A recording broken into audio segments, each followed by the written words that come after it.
দেখছেন ক্যালকাটা নিউজ, আপনাদের সঙ্গে রয়েছে আমি শাহানা। শুরু করছে দুটো নিউজ রুম। এবং দেখুন, চেতলার ঘটনা হোক অথবা সোনারপুরের ঘটনা, কেন বারবার ঘটছে এই ধরনের ঘটনাগুলো, এই নৃশংস ঘটনা কেন বারবার ঘটছে, এই উত্তর খোঁজার চেষ্টা করবো আজ আমরা দুটো নিউজ রুমে।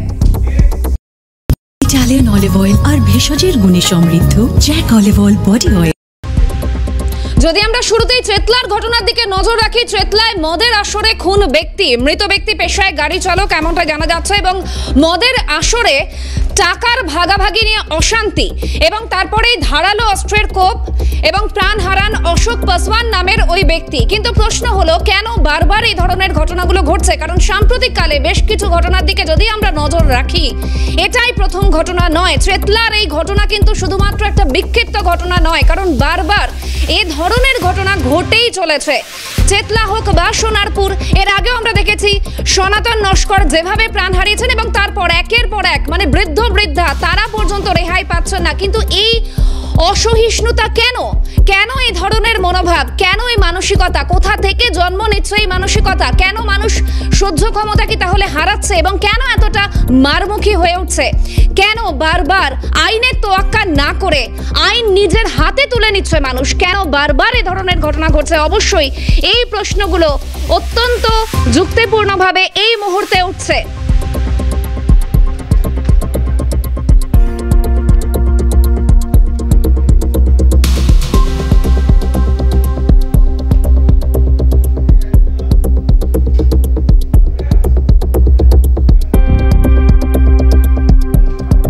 ব্যক্তির রক্তাক্ত দেহ উদ্ধারের ঘটনা, চেতলার ঘটনা আপনাদের জানাচ্ছে, এবং অশোক পাসওয়ান তার দেহ উদ্ধার করা হয়েছে ইতিমধ্যেই, তার দেহে আঘাতের চিহ্ন রয়েছে, এবং খুনের অভিযোগ পরিবারের সদস্যদের।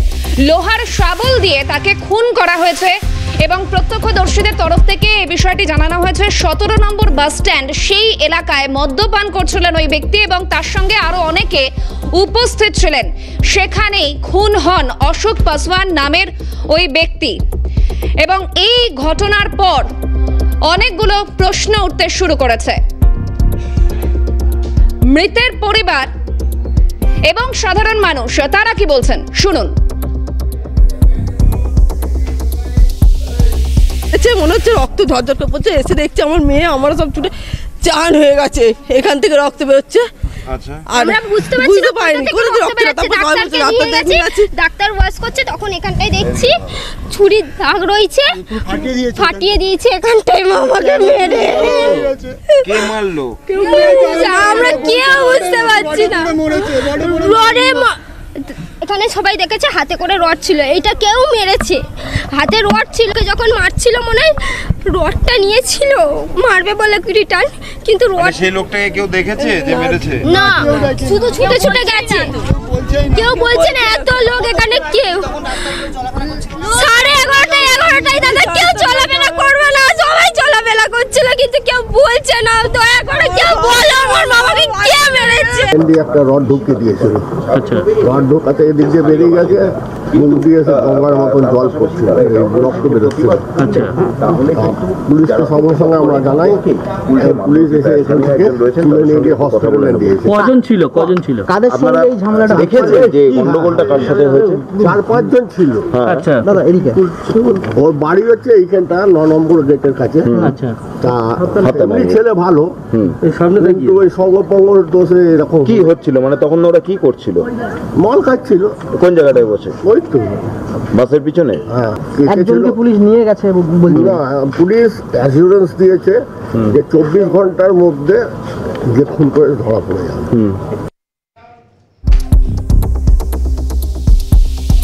চেতলায় ব্যক্তির দেহ উদ্ধারের ঘটনা, অশোক পাসওয়ান মৃতের নাম, এবং ইতিমধ্যেই সাধারণ মানুষ এবং তার পরিবারের সদস্যদের প্রতিক্রিয়া আপনারা দেখলেন। এবং এর পাশাপাশি চেতলায় এই যুবকের দেহ উদ্ধারের ঘটনায় ইতিমধ্যেই খুনের অভিযোগ আনছেন পরিবারের সদস্যরা।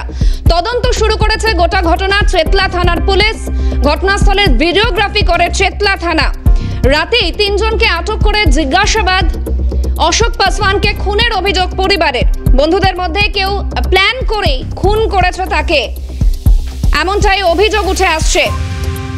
এবং এই ঘটনা আনুমানিক রাত 11টা নাগাদ ঘটে বলে পরিবারের সদস্যরা দাবি করছেন। একেবারে স্পষ্টভাবে তাদের অভিযোগ খুন করা হয়েছে অশোক পাসওয়ানকে। ঠিক কি বলছেন মৃতের পরিবারের লোকজন আরো একবার দেখাবো আপনাদের। সবার আগে আমি আমার ঘরে প্রথমে গিয়ে শুধু দেখছি ব্লাড, আমার মামা ব্লাড। আমি সবাইকে যখন বলছি কেউ একটু ওলা বুক করে দিন না, পুলিশও দাঁড়িয়েছিল, পুলিশও ফোন করছিল ওনাদের গাড়ির জন্য। সাহায্য করেছে? হ্যাঁ, পুলিশ সাহায্য করেছে। মানে পিজি ট্রমা কেয়ারে নিয়ে যেতে যখন মামাকে চেক করছে তখন বলছে মামা আর নেই। পুরোপুরি খুনি? হ্যাঁ, আমার মামাকে পুরোপুরি খুনি করা হয়েছে। কিন্তু আমার মামা তো আমাদের ঘর থেকে 9:30 পর্যন্ত আমার ঘরে ছিল, অন্তত আমাদের পাড়ার সামনে। চলুন পরে ঘর থেকে বেরিয়েছে 10টার সময় হয়তো বেরিয়েছে, 10:30 পর্যন্ত আমাদের ওখানেই ছিল। 10:30 হয়তো 11টা 11:30 আমরা এতে নিয়ে গেছি এসএসকেএম হসপিটালে। 11:30টার আগেই যতটা হয়েছে, মানে 1-2 ঘন্টার মধ্যে। হ্যাঁ হ্যাঁ হ্যাঁ। নেশা করে, কাজ বাজ করে এসে করে। আচ্ছা, প্রায় দিনই করে, ও বন্ধু বান্ধবের সাথে করে। কিন্তু আজকে মেরেছে কেন মা বলতে পারছি না। কালকে কিচ্ছুই হয়নি, বাড়িতে ছিল 9:30 অব্দি আমাদের ঘরে ছিল। তারপর বেরিয়েছে, সেই যে গেল আর ফিরে এলো। জানলেন কি করে? আমাকে ওইখানে যেখানে রুটি বিক্রি হয় ওইখানটা রুটির দোকান আছে, আমরা মামা বলি, সে আমাদের ঘরে যে খবর দিচ্ছে নাক মুখ দিয়ে অশোকের বেলাট পড়ছে। আমরা ছুটে এসেছি, আমার মেয়ে, আমার স্বামী, আমার ছেলে সব এসে দেখছি আমার ভাই ওইখানে ছুটে ছুটে ওইখানটায় পড়ে এরম বসে আছে। ওই মাথায় না, এইখানটায় গলায়। জামাই এটা আমার লাটলি। আচ্ছা, এরা নিয়ে হসপিটালে গেছে। আচ্ছা, ওইখানেই মারা গেছে। ওখানে এটা ওদেরই বন্ধু বান্ধব ছক করে কাজটা করেছে। তার মধ্যে কারোর নাম আপনারা কি নাম পুলিশ পেয়ে গেছে, ধরে নিয়েছে তাদেরকে। নাম বলছে না, যদি আমরা জানালা করি, ঘর ভাঙচুর করি, তার জন্য ওরা এখন প্রকাশ করছে না। একেবারে ঘটনার পর এলাকায় চাঞ্চল্য এবং ইতিমধ্যেই চেতলায় যুবক খুনে গ্রেফতার করা হয়েছে দুজনকে। মদের আসরে খুন বলে অভিযোগ এবং তার রক্তাক্ত দেহ উদ্ধার হয়। বাপি এবং তাপস এই দুজনকে গ্রেফতার করে পুলিশ। আর এই মুহূর্তে সরাসরি সঙ্গে রয়েছেন প্রতিনিধি অভিরূপা সাহা। অভিরূপা, এখনো পর্যন্ত এই ঘটনায় কি কি আপডেট রয়েছে?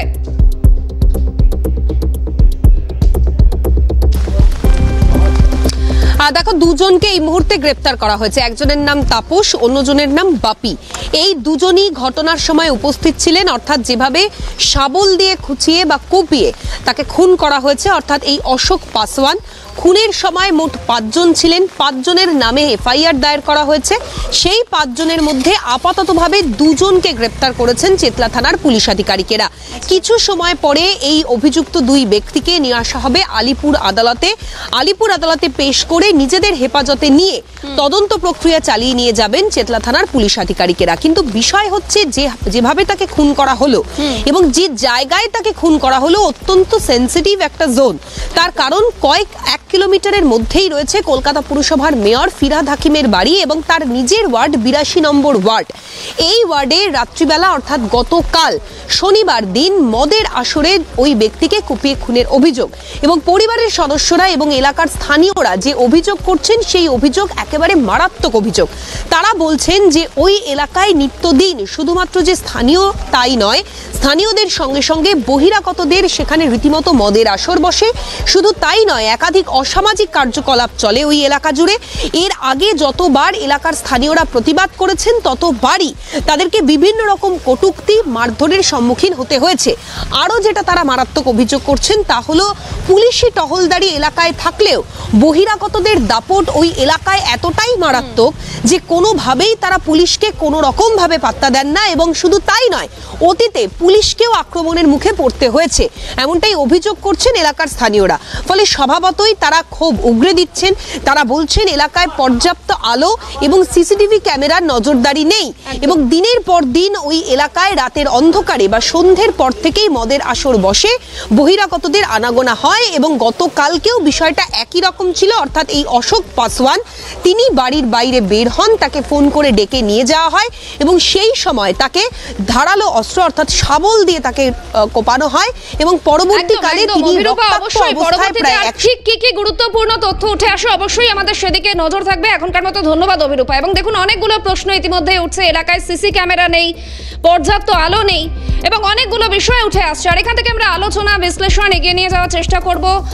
প্রাক্তন পুলিশ কর্তা নজরুল ইসলাম এই মুহূর্তে রয়েছেন আমাদের সঙ্গে। নজরুল সাহেব, প্রথমেই যে প্রশ্ন আপনার কাছে রাখার চেষ্টা করব যে বারবার এই ধরনের ঘটনাগুলো ঘটছে কেন? চেতলা বা সোনারপুর বা অন্যান্য জায়গার ঘটনাগুলো তো বিক্ষিপ্ত ঘটনা নয়, কেন ঘটছে এই ধরনের ঘটনা? একটা ব্যাপার তো দেখছেন যে খুব সহজে মদ পাওয়া যায়। যে নিহত হয়েছে তার পরিবারের লোকও বলছে যে নেশা করত, তার মানে ওটা সেই দিনই নেশা করছিলেন তিনি তা নয়, অন্যান্য দিনই নেশা করেন, তাহলে নেশার জিনিস খুব সহজে ওখানে পাওয়া যায়। আর রাজনৈতিক দলের নেতারা তারা তো এই জাতীয় ছেলেদের যারা বেকার বা খুব অল্প পয়সার কিছু কাজ করে তাদেরকে তোলাবাজিতে লাগান আর সেই পয়সা দিয়ে মদ খাওয়ান। এরা নিজেরাও অন্যদের যদি চান তো খুন করে দেন, কখনো অন্যদের দ্বারা নিজেরা খুন হয়ে যান। এটা খুব স্বাভাবিক জীবন যাপন করেন না। এই অবস্থার পরিবর্তন করতে হলে তাদেরকে স্বাভাবিক জীবনে নিয়ে আসতে হবে। এই যে যত্রতত্র নেশার দ্রব্য যাতে না পাওয়া যায় সে ব্যবস্থা করতে হবে, এবং যারা এরকম আইন ভাঙে তাদের বিরুদ্ধে কঠোর ব্যবস্থা নিতে হবে। বলুন নজরুল সাহেব, বুঝলাম যে অনেকগুলো ব্যবস্থা গ্রহণ করতে হবে, কিন্তু মানুষের নিজেরও তো কিছু দায় বর্তায়, ডিসিপ্লিন, সহিষ্ণুতা, এই শব্দগুলো কি মানে একেবারেই মুছে যাচ্ছে সমাজ থেকে? না, মানুষ তার দায়িত্ব পালন করতে পারে তখনই যখন তিনি প্রকৃতস্থ থাকেন এবং তার দায়িত্বটা কি বোঝেন। এই আপনারা যে বর্ণনা দেখালেন তার থেকে বোঝা যাচ্ছে যে তারা নেশা করেন এবং তারা কোনো রাজনৈতিক আশ্রয় থাকেন, এবং সে রাজনৈতিক দাদারা যারা তাদেরকে বাঁচান, ত্রাতা, তারা তাদেরকে দিয়ে যেমন অন্যায় কাজ করান, পুলিশের হাত থেকে বাঁচান, তারা বললে এই জাতীয় লোকেরা কাউকে খুন করে দিতে পারেন এবং অন্য লোকেদের দিয়ে এদেরকেও খুন করিয়ে দিতে। এখানে অন্য লোকের দ্বারা এই নির্দিষ্ট ব্যক্তিকে খুন করানো হয়েছে। বলুন। একটু সঙ্গে থাকুন নজরুল সাহেব, এবং দেখুন এখান থেকে এই বিষয়কে কেন্দ্র করে একাধিক রাজনৈতিক প্রতিক্রিয়াও মিলেছে। সুকান্ত মজুমদার তিনি কি বলছেন, শ্রমিক ভট্টাচার্য তারই বাকি প্রতিক্রিয়া দেখুন। বাড়ি থেকে সামান্য দূরেই হয়েছে শুনলাম, এ তো অস্বাভাবিক কিছু নয়, কারণ মেয়রই তো এটাকে লালিত পালিত করে, ভোট চুরি করে, বিজেপির লোকেদেরকে মারধর করে, মদের আসর বসেছে সেখানে মেয়রের বাড়ির কাছে, মেয়র জানবে না? মহিলাদেরকে নাকি কটূক্তি করা হয়, এই সমস্ত আসর থেকে মহিলারা বাইরে বেরোতে পারে। কোনো বাংলার মানুষ কি বিশ্বাস করবে যে মেয়রের বাড়ির সামনে এই ধরনের ঘটনা করছে মেয়র সাহেব জানেন না? আর মেয়র সাহেব যদি পুলিশকে বলেন, অর্থাৎ ফিরহাদ হাকিম সাহেব যদি পুলিশকে বলেন, পুলিশ কি অ্যাকশন নেবে না? এত বড় পুলিশের ক্ষমতা আছে? ঘরে কটা মাথা আছে পুলিশে? তার মানে কি পুরোটাই ফিরহাদ হাকিম সাহেবের জ্ঞাতার্থে বা তার জানকারিতে হয়েছে। এবং শুধু তাই নয়, এদেরকে ভোটের কাজে ব্যবহার করা হয় বলে পুলিশ এদেরকে ধরে না, এদেরকে ইমিউনাইজড করে রাখা হয়েছে, গায়ে হাত দিতে পারে না। আপনি মেয়রের এলাকায় হতে পারে, অনেক রকমই চলছে। গতকাল রাজপুরে একটা ঘটনা ঘটে, সেখানে কাস্টমসের এক অফিসারকে মারধর করা হয়, আজিজুল শেখ বলে একজনকে গ্রেফতার। এখন ওখানে আজিজুল শেখেরই রাজত্ব চলছে, যেখানে কালী ঠাকুরের মূর্তির মাথা কেটে নিয়ে যাওয়া হচ্ছে, কালী ঠাকুর বন্দি হয়ে যাচ্ছে প্রিজন ভ্যানে। তো সে রাজ্যে এইসব চলবে এখন, যতদিন তৃণমূল কংগ্রেস আসবে এর বাইরে কিছু হবে না। সরকারি কর্মচারী তৃণমূলের কাছে কিছু নয়, সেটা শঙ্কর আঢ্যও দেখিয়েছে, সেটা শেখ সাহাবুদ্দিনও দেখিয়েছে। এখন সরকারি কর্মীরা যদি আক্রান্ত হয়, সরকার কি করবে সেটা দেখার। তো ভারত সরকারের কথা বলতে পারি না, আমরা আমাদের দলের কথা বলতে পারি। এবং দেখুন মেয়র ফিরহাদ হাকিম তার এলাকায় নৃশংস খুন, এবং বিরোধী রাজনৈতিক দলের হেভিওয়েট নেতৃত্বরা কি বলছেন তা আপনারা দেখলেন। এর পাশাপাশি মেয়র ফিরহাদ হাকিম তিনি কি বলছেন, তার কি প্রতিক্রিয়া দেখুন। পুলিশকে বলেছি যথাযথ ব্যবস্থা নেওয়ার জন্য, এবং এরম ধরনের যাতে ক্রিমিনাল না থাকে সেটা দেখার জন্য।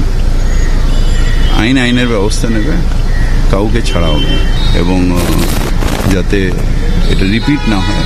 চেতলা একটা শান্তিপূর্ণ এলাকা, যাতে এটা রিপিট না হয় এটা দেখার জন্য এলাকায় আমি বলেছি যে সামাজিকভাবে সচেতন করতে হবে, যাতে এরম কোনো ঘটনা দেখলে সাথে সাথে পুলিশকে ফোন করেন।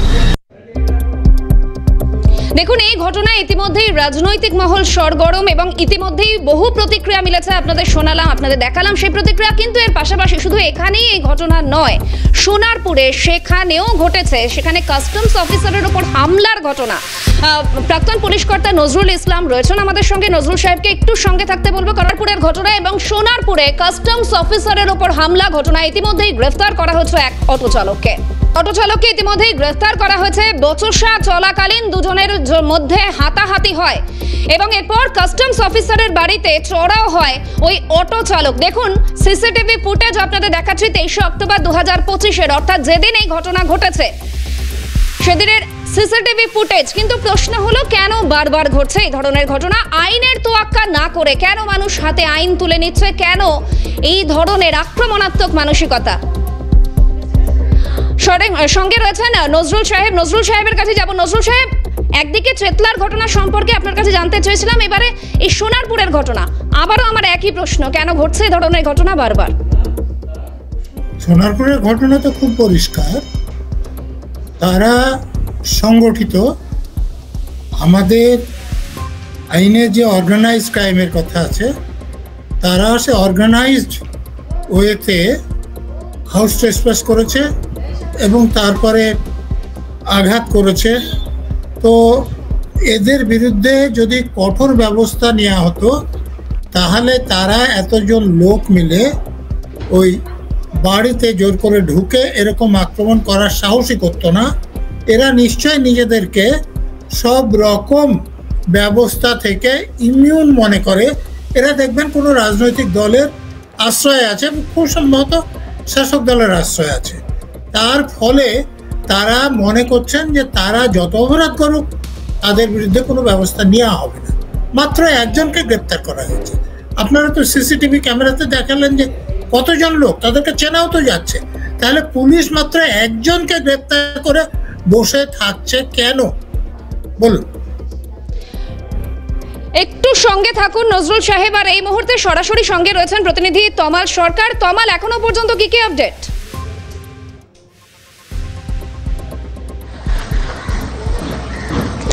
দেখো, তোমায় বলে রাখি, এই যে আবাসন, এই আবাসনেই কিন্তু প্রদীপ কুমার, যিনি কাস্টম অফিসার, তিনি থাকতেন। এবং বৃহস্পতিবার রাতে যে ঘটনাটা ঘটেছিল, বাড়িতে যখন তিনি ফিরছিলেন এই আবাসনে, তখনই রাস্তাতে এক অটো চালকের সঙ্গে, অর্থাৎ অটোর সঙ্গে তার গাড়ি ধাক্কা হয় কোনোভাবে, এবং তারপর বচসা, তারপরে হাতাহাতি, এবং হাতাহাতির পরে দুপক্ষই কিন্তু যে যার মধ্যে চলে যায়, অর্থাৎ কিনা এই কাস্টম অফিসার এই আবাসনে ফিরে আসেন। তারপর যেটা দেখা যায়, অটো চালক আরও লোক নিয়ে, কয়েকশো লোক নিয়ে এই আবাসনের গেটের সামনে প্রথমে তারা অ্যাসেম্বল হয়, তারপরে এখান থেকে জোর করে ভিতরে ঢোকে এবং ভিতরে ঢুকে সেই অফিসারের ঘরের ভেতর ঢুকে কার্যত তাণ্ডব লীলা চালায়।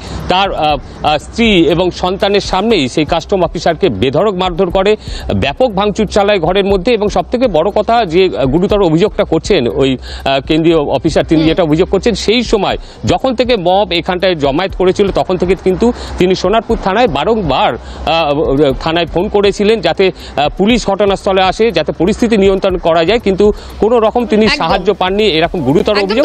যদি পরবর্তীতে কি তথ্য উঠে আসে, অবশ্যই আমাদের সেদিকে নজর থাকবে। আপাতত ধন্যবাদ। আমি নজরুল সাহেবের কাছেই যাব সরাসরি আরো একবার। নজরুল সাহেব, কাস্টমস অফিসার, তাকে হামলা করছেন একজন অটো চালক, একজন কাস্টমস অফিসার, তিনি আক্রমণের শিকার হচ্ছেন। দেখুন, আপনারা যেটা বলছেন ঠিক বলছেন না। একজন অটো চালক নয়, সেখানে কয়েক ডজন অটো চালক সঙ্গে লোক নিয়ে এসছেন।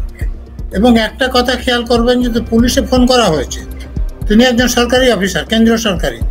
তারপরেও পুলিশ যদি ঠিক সময় আসতো, তাহলে হয়তো তার উপরে যে আক্রমণটা হয়েছে সেটা রদ করা যেত। কিন্তু যারা ওখানে জমায়েত হয়ে এই অপরাধ করতে গিয়েছেন, তারা শাসক দলের আশ্রয়ে থাকাতেই পুলিশের লোকেরা তাদেরকে আটকাতে আসেনি। তারা যাতে অপরাধটা করতে পারে তাতে সাহায্য করেছে। এটা বন্ধ হওয়া উচিত। নজরুল সাহেব, সহিষ্ণুতার যে বিষয়টা ছিল সেটা কি এখন একেবারেই চলে যাচ্ছে? মানুষের মধ্যে থেকে ভয়ে ডরহীন হয়ে পড়ছে, তাই বারবার এই ধরনের ঘটনা? দেখুন, ওটা একটা ব্যাপার, যে আমার বাবা মা আমাকে যেরকম শিখিয়েছে যে অন্যদের প্রতি আমার ব্যবহার ভালো হতে হবে, সেটা একটা আছে। সঙ্গে সঙ্গে আমি পারিপার্শ্বিক অবস্থা থেকে বুঝেছি যে আমি যদি কোনো অপরাধ করি, তাহলে পুলিশ আমাকে ধরবে, আদালতে আমার সাজা হবে, আমাকে জেলে যেতে হতে পারে। এই যে দ্বিতীয় ব্যাপারটা, এখন যারা শাসক দলের আশ্রয় থাকে সেই ভয়টা তাদের থেকে চলে গেছে, ফলে তারা এখন যে কোনো অপরাধ করতে পারে। বলুন। একেবারে, অর্থাৎ কোনো একটা জায়গায় গিয়ে মানুষের মধ্যে থেকে ন্যূনতম ভয় ডর চলে যাচ্ছে বলেই হয়তোবা এই ধরনের ঘটনাগুলো বারবার ঘটছে। কিন্তু নিয়ন্ত্রণে থাকা তো ভীষণভাবে প্রয়োজন নজরুল সাহেব, সেই নিয়ন্ত্রণটা আনার দায়িত্বটা নেবে কে? নিয়ন্ত্রণটা আনার দায়িত্ব প্রশাসনের, পুলিশের। কিন্তু আপনারা জানেন যে আমাদের এখানে পুলিশের লোকেরা শাসক দলের নেতা নেত্রীরা যা বলেন তাই করে, করা উচিত নয় কিন্তু করে। অর্থাৎ এই দায়িত্বটা নিতে হবে শাসক দলের যিনি সর্বোচ্চ নেত্রী আছেন, যিনি আমাদের মুখ্যমন্ত্রী ও পুলিশ মন্ত্রীও, তিনি যদি চান যে এটা বন্ধ করতে হবে তাহলে বন্ধ হবে, না চাইলে বন্ধ হবে না। বলুন। একটু সঙ্গে থাকুন নজরুল সাহেব। অর্থাৎ এই দুটো ঘটনা, বিক্ষিপ্ত ঘটনার বিষয়ে আপনাদের জানালাম, চেতলা এবং পাশাপাশি সোনারপুর, দুটো ঘটনা দুই ধরনের, কিন্তু দুটো ক্ষেত্রেই কোনো একটা জায়গায় গিয়ে প্রশ্ন উঠছে যে মানুষ কেন তার এই সহিষ্ণুতা হারাচ্ছে বারবার, কেন এই ধরনের ঘটনা ঘটছে।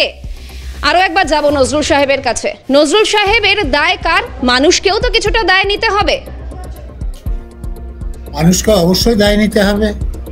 মানুষরাই এখন যে সরকার চলছে সে সরকারকে এনেছে, মানুষরাই এর সংগঠিত প্রতিবাদ করছে না বলে প্রশাসনের লোকেরা এটা করতে পারছে।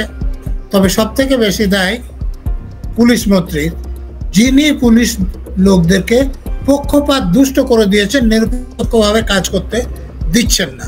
তাদেরকে নিরপেক্ষভাবে কাজ করতে বাধ্য করতে হবে, তবেই এটা বন্ধ হবে। বলুন। ধন্যবাদ জানাই নজরুল সাহেব, প্রাক্তন পুলিশ কর্তা ছিলেন নজরুল ইসলাম আমাদের সঙ্গে। এবং একদিকে চেতলার ঘটনা এবং এই মুহূর্তে আমরা নজর রেখেছি সোনারপুরের ঘটনার দিকে। আর এ বিষয়ে কাউন্সিলর তিনি কি বলছেন, তার কি প্রতিক্রিয়া দেখুন। এই যে দলবল বেঁধে একটা নিরাপত্তার বলয় ভেদ করে বলপূর্বক একটা রেসিডেন্সিয়াল অ্যাপার্টমেন্টের মধ্যে, যেখানে আরও অনেক আবাসিক আছেন যাদের প্রত্যেকের নিরাপত্তা আছে, 350-400 পরিবার, সেখানে গিয়ে এইভাবে মারধর করা, ল অ্যান্ড অর্ডার ব্রেক করা, সিসিটিভির ফুটেজও আছে, আমরা দেখেছি।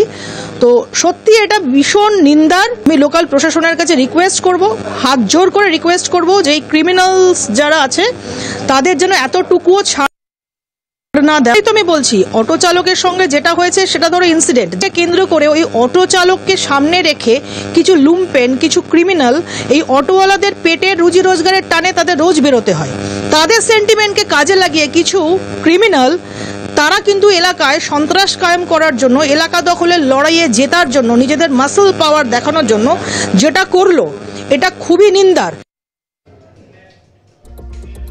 দুটো ঘটনা, তবে বিক্ষিপ্ত ঘটনা নয়। বারবার প্রশ্ন তুলছে, অনেক উত্তর খোঁজার চেষ্টা করছি আমরা। দুটো নিউজ রুম এখানেই শেষ করছি। দিনভর সমস্ত গুরুত্বপূর্ণ খবরের জন্য নজর থাকুক আপনাদের ক্যালকাটা নিউজে।